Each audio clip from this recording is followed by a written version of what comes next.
જવાબ આપવા માટે ઊભા થયા એ જ વખતે પરેશ ધાનાણી અને કોંગ્રેસના ધારાસભ્ય બળદેવજી ઠાકોર એકદમ દોડતા આવી ચિમનભાઈ સાપરિયા જે મંત્રીશ્રી જવાબ આપતા હતા એમની પાસે જઈ અને એમના હાથમાંથી કાગળો ઝૂંટવી લેવાનો અને શક્ય છે કે એમના ઉપર હુમલો કરવાનો પણ એક ગંભીર પ્રકારનો અશોભનીય પ્રયત્ન કર્યો અને એના કારણે વિધાનસભામાં ખૂબ મોટો ઘોંઘાટ સર્જાયો અને કોંગ્રેસના બધા જ ધારાસભ્યો એકદમ દોડી અને મંત્રીશ્રીઓ જ્યાં બેસે છે, મુખ્યમંત્રી બેસે છે ત્યાં આગળ આવીને તોફાન કરવા લાગ્યા.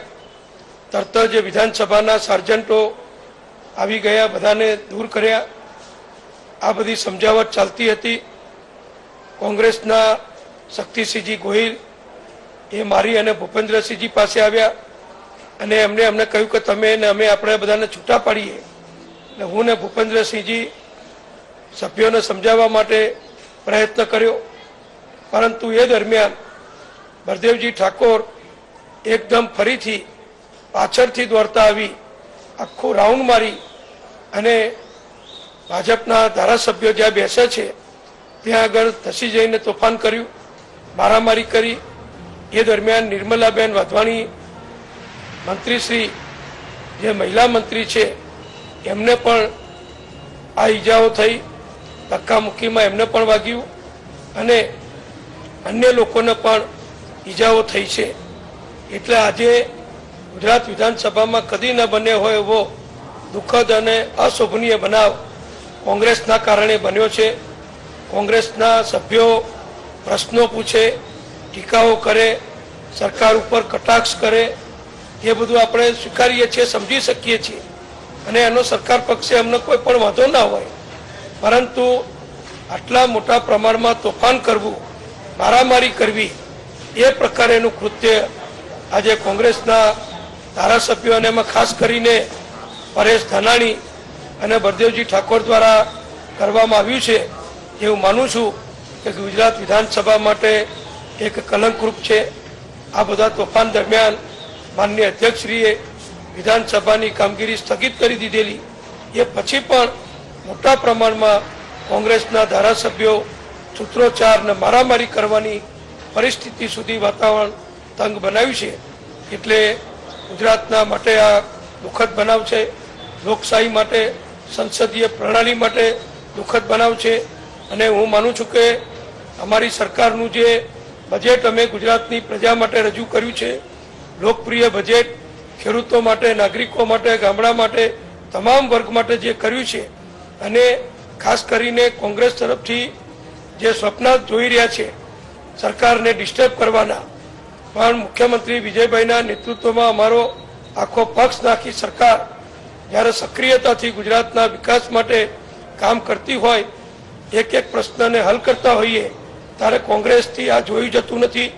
કોંગ્રેસ હતપ્રત થઈ ગઈ છે અને હતપ્રત થયેલી કોંગ્રેસ ફક્ત ને ફક્ત મીડિયામાં ચમકવા માટે, પોતાનું નામ છાપામાં કે ટીવીમાં આવે એના માટે જે અશોભનીય રીતે કામ કરી રહી છે એને અમે સખ્ત શબ્દોમાં વખોડી કાઢીએ છીએ.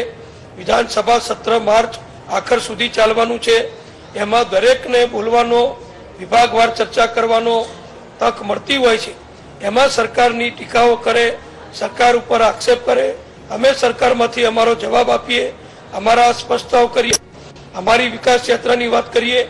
આ બધું જ કે સંસદીય પ્રણાલી પ્રમાણે યોગ્ય અને વ્યાજબી છે, પણ આ રીતે ગુંડાગીર્દી કરવી, તોફાન કરવું, મંત્રી પાસે આવી મંત્રીના ઉપર હુમલો થાય એ પ્રમાણેનું કામ કરવું અને મહિલા મંત્રી, મહિલા ધારાસભ્યને પણ ઈજા થાય એ પ્રમાણેનું તોફાન કરવાનું કામ જે કર્યું છે એને અમે વખોડી કાઢીએ છીએ અને આશા રાખીએ છીએ કે કોંગ્રેસના નેતાઓ વિધાનસભામાં બેઠા હોય કે બહાર બેઠા હોય, એ એમના પક્ષના આવા કેટલાક જે લોકો કામ કરી રહ્યા છે, અશોભનીય રીતે લાંછન લાગે એવું કામ કરી રહ્યા છે, એમના ઉપર કડક નિયંત્રણ કરે.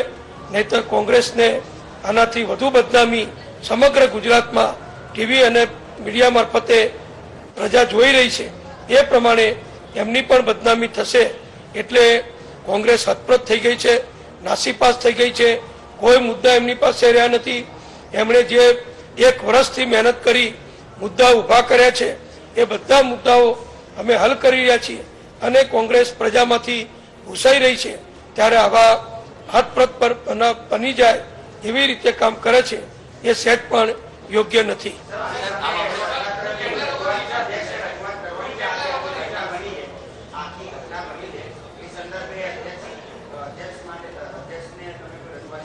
અત્યારે તો ગૃહની કામગીરી માનનીય અધ્યક્ષ શ્રી રમણભાઈ વોરાએ મુલતવી રાખેલી છે.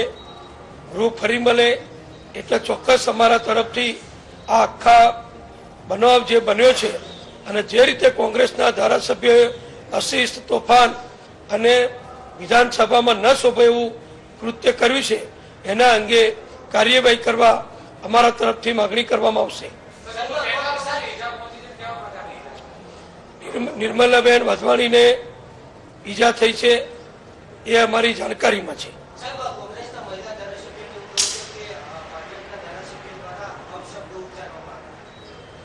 મારા ધ્યાનમાં આ પ્રમાણે નથી કે ભાજપના કે કોંગ્રેસના કોઈ પણ મહિલા ધારાસભ્ય આ ટોળામાં અંદર આવ્યા હોય. બહેનો મહિલા ધારાસભ્યો ભાજપના કે કોંગ્રેસના એ દૂર જ ઉભા હતા. અને મારું ધ્યાન ગયું છે ત્યાં સુધી કોંગ્રેસના ધારાસભ્ય કામિનીબેન તો વિધાનસભાના અધ્યક્ષ જ્યાં બેસે છે એ સ્ટેજ ઉપર ચડી ગયેલા મેં એમને જોયા છે. એટલે એ તો ઘણા દૂર હતા આ બનાવથી.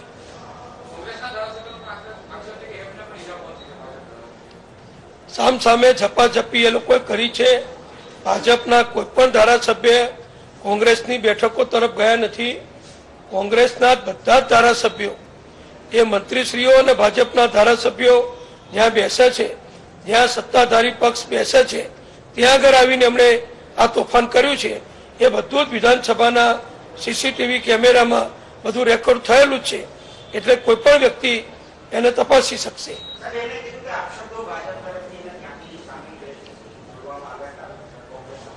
નહીં, આવા પ્રકારની કોઈ બાબત બનેલી મારા ધ્યાનમાં નથી.